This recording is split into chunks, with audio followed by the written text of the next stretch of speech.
Magandang araw sa inyo. Sa asignaturang Pilipino, tinalakay namin ang anekdota. Ang anekdota ay isang salaysay na may puntot tulad ng pagbabatid ng isang ideyang mahirap unawain tungkol sa isang tao, lugar o bagay sa pamamagitan ng konkretong mga detalye ng isang maikling kwento o upang kilalanin sa pamamagitan ng paglalarawan ng isang partikular na ugaling hindi inaasahan o mga katangian. Sa araw na ito, aking tatalakayin ang anekdota ng mga taong naglahad ng iba't ibang teorya sa pinagmulan ng lahing Pilipino na aking napag-aralan sa asignaturang Araling Panlipunan. Una narito si Wilhelm Solheim II. Si Wilhelm Solheim II ay isang Amerikanong antropologo na kilala ng maraming bilang ang pinaka-senior na arkeologo sa Timog Silangang Asya at isang pioneer sa larangan ng prehistoric archaeology sa Pilipinas. Kilala rin siya sa paglikha ng teorya ng pagkakaroon ng Nusantao Maritime Trading and Communication Network. Pagkarating sa Pilipinas, mabilis na kinuha si Solheim sa ilalim ng pakpak ni Henry Otlebeer na mahusay na itinatag bilang nangungunang otoridad sa antropolohiya sa Pilipinas. Nagpatuloy si Wilhelm na gumugol ng 3 taon sa pagtatrabaho sa buong bansa. Habang kumukuha ng mga klase at karanasang sa ekspedisyon na pinamumunuan ni Beyer. Sa kabila ng kanyang pagmamahal sa bansa, noong 1954 ay nagpasya siyang magtapos ng PhD sa Universidad ng Arizona. Gayunpaman, karamihan sa kanyang trabaho ay nakabase sa buong Pilipinas at Timog Silangang Asya sa kabuuan. Matapos makumpleto ang kanyang PhD, si Solheim ay naging bahagi ng Departamento ng Antropolohiya sa Universidad ng Hawaii bilang isang arkeologo at profesor. Tinuruan niya ang maraming mga mag-aaral na nagkaroon ng malaking epekto sa larangan ng arkeolohiya sa Timog Silangang Asya. Ang isa sa pinakamahalagang kontribusyon ni Solheim sa larangan ay ang kanyang panukala para sa isang bagong kronolohikong balangkas para sa mga yugto ng panahon sa Timog Silangang Asya. Kabilang dito ang lithic stage, lignic period, kristallic period, extensionistic period, at ang period of conflicting empires. Bukod pa rito, responsable si Solheim sa pagtatatag ng journal na Asian Perspectives noong 1957 na itinatala ng University of Hawaii Press. Ang journal ay naging isa sa pinakamahalaga at iginagalang sa uri nito na nagbibigay sa mga mananaliksik at akademya mula sa buong mundo ng isang kagalang-galang na mapagkukunan ng impormasyon at talakayan tungkol sa mga pag-aaral sa Timog Silangang Asya.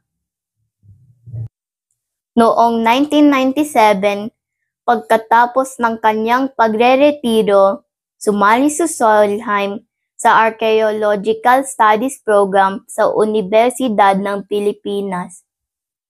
Nagpasya siyang ipadala ang kanyang buong koleksyon ng librong pang-akademiko sa departamento na nagbibigay sa mga mag-aaral sa bagong Archaeological Studies Program na may napakaraming kilalang publikasyon na susuriin. Nagpatuloy siya sa paghahanap ng isang istasyon ng mga pananaliksik sa site ng rock shelter at kuweba sa Hilagang Palawan. Siya ay nagtayo ng isang permanenteng tirahan sa malapit upang mabawasan ang kanyang pag-commute noong 2003. Itinatag ang Solheim Foundation upang mapanatili nito ang iba pang mga archaeological na proyekto sa buong Pilipinas. Si Wilhelm Solheim II ay nanatili sa Pilipinas kasama ang kanyang asawa hanggang kanyang kamatayan noong ika-25 ng Hulyo 2014 sa edad na 89. Talakayin naman natin ang isa pa sa mahalagang tao na naglahad ng kanyang teorya tungkol sa pinagmulan ng sinaunang Pilipino, si Henry Otle Beyer. Si Henry Otle Beyer ay ang Amerikanong antropologo sa likod ng wave migration theory na masasabing pinakakilala sa lahat ng mga teorya kung paano nabuhay ang mga tao sa Pilipinas. Si Beyer ay ipinanganak noong ika-13 ng Hulyo 1883 sa Edgewood, Iowa. Una niyang nabuo ang kanyang interes sa Pilipinas nang bumisita siya sa isang exhibit sa Louisiana Purchase Centennial Exhibition sa Missouri noong 1904. Ipinagpatuloy niya ang kanyang iba pang mga hilig sa loob ng ilang taon. Sa kalaunan ay nagtapos sa Universidad ng Denver na may BA at MA sa chemistry. Gayunpaman, hindi nagtagal bago siya nagpasya na magboluntaryong magturo sa Pilipinas. Pagkatapos ituloy ang postgraduate studies sa Harvard University bilang isang Winthrop Scholar, ginugol ni Beyer ang kanyang unang mga taon sa pagtuturo sa Cordillera Mountains sa isla ng Luzon bago hinirang na ethnologist sa Philippine Bureau of Science at pinuno ng Philippine Museum.